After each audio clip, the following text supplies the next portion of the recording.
वृत्रासुर का पूर्व चरित्र एवं चित्रकेतु का वृतांत। सुखदेव जी वर्णन करते हैं, राजन सुनो, वृत्रासुर अपने पूर्व जन्म में चित्रकेतु नामक राजा था। उसकी रानी का नाम था कृतद्युति। उसके संतान नहीं थी। यहाँ शब्दार्थ नहीं, लक्ष्यार्थ से काम लेना चाहिए। जो चित्र विचित्र कल्पनाएं किया करता है वही चित्रकेतु है। बुद्धि ही कृतद्युति है। मन अनेक विषयों का विचार करता है। उसी विषयाकार स्थिति में चित्रकेतु का जन्म होता है। मन में जमे हुए बाहर के चित्र ही भजन में विघ्न करता हो जाते हैं। एक बार राजा चित्रकेतु के घर अंगिरा ऋषि पधारे। राजा ने उनसे पुत्र मांगा। अंगिरा ऋषि ने राजा से कहा, पुत्र के माता पिता को भी तो शांति कहाँ है? तेरी कोई संतान नहीं है, यही अच्छा है। राजा के मन में संसार के कई चित्र जम गए थे, अतः उसने दुराग्रह किया। ऋषि की कृपा से उसके घर पुत्र का जन्म हुआ।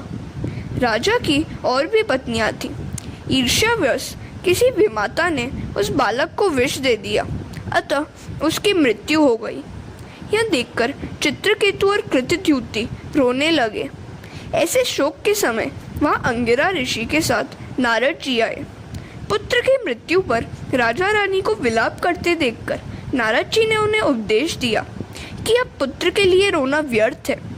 अब तुम अपने लिए आंसू बहाओ। वह पुत्र जहाँ गया है वहाँ से वापस नहीं आएगा।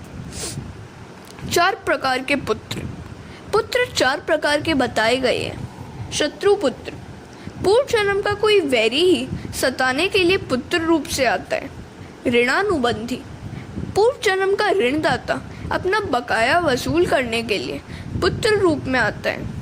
उदासीन पुत्र, जब तक वह अविवाहित होता है तब तक वह माता पिता के साथ रहता है। माता पिता से न तो कुछ लेता है और न उन्हें कुछ देता है। ऐसा पुत्र विवाहित होने पर माता पिता से पृथक हो जाता है। माता पिता की यह इच्छा रहती है कि पुत्र का विवाह होने पर उसके 4 हाथ होंगे और वह उनकी सेवा करेगा, पर यह सोचते समय वह यह भूल जाता है कि 4 हाथ होने के साथ साथ 4 पग भी तो हो जाते हैं।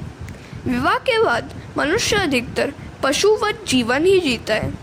सेवक पुत्र, पूर्व जन्म में किसी ने सेवा पाई होगी, अतः वह इस जन्म में सेवा करने हेतु पुत्र रूप से सेवा करता है।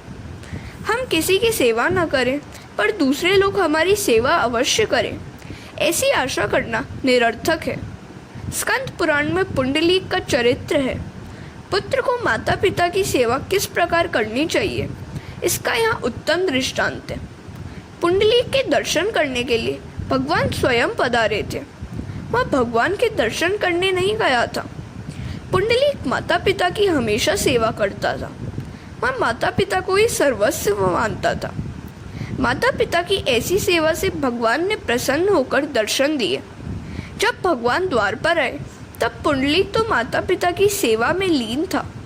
वह तो बेचारा गरीब था। उसकी एक छोटी सी कुटिया थी, अंदर बैठने के लिए स्थान तक न था। भगवान बाहर ही खड़े खड़े पुंडलीक की प्रतीक्षा करने लगे।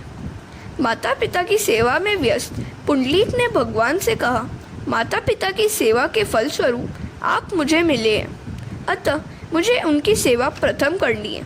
और उसने एक ईंट फेंकते हुए भगवान से कहा, मैं जब तक माता पिता की सेवा पूरी न कर लूँ तब तक आप इसी पर खड़े रहिए।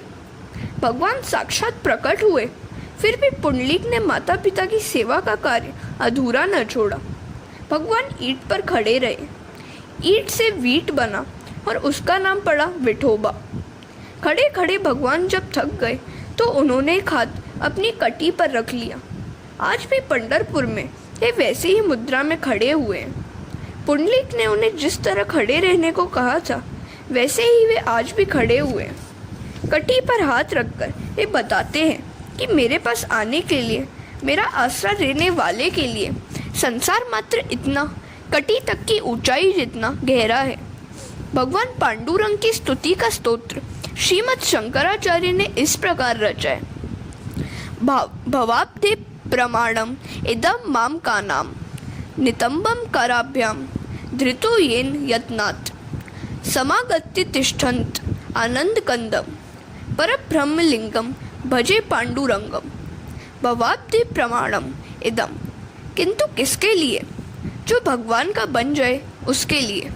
हरे कृष्णा।